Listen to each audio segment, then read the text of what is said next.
ఏ విషయంలో కూడా గుర్తుపెట్టుకో పెమ్మసాని. అంతేగాని ఒక పక్కనేమో నీతి బోధం, రెండో పక్కనేమో రౌడీ రాజ్యాలు, ఈ టైప్ మాట్లాడుతున్నాడు. అంటే నేను భయపెడతాను, నేను మీ అంతు చూస్తాను, ఈ టైపా? వార్నింగ్ అంటే మీరు ఇష్టం వచ్చినట్టు చేస్తే మేము ఖాళీగా అంటే ఎలా ఉండాలి? మీరేమో నీచ రాజకీయాలు, అవినీతి రాజకీయాలు, దౌర్జన్యపు రాజకీయాలు చేస్తే మేము ఖాళీగా ఉండాలా? మంచికి మంచి, అంతే కదా. మేమేమంటున్నాం, సెల్ఫ్ డిఫెన్స్ అనేది ఒక న్యాచురల్ ప్రాసెస్.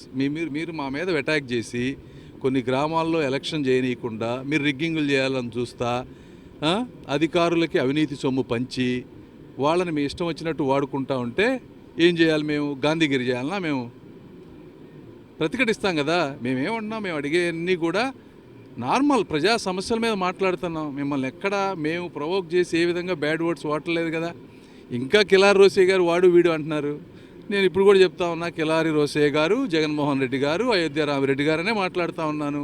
నేను మాట్లాడేది మీ గంజాయి, మీ మందు, మీరు కట్టలేని అమరావతి, మీరు కట్టలేని పోలవరం, మీరు ఇవ్వలేని ఉద్యోగాలు, మీరు తేలేని ఇండస్ట్రీస్, వాటి గురించి నేను మాట్లాడుతూ ఉన్నా. మీరు వాటి గురించి సమాధానం చెప్పండి. ఇందులో ఏముంది?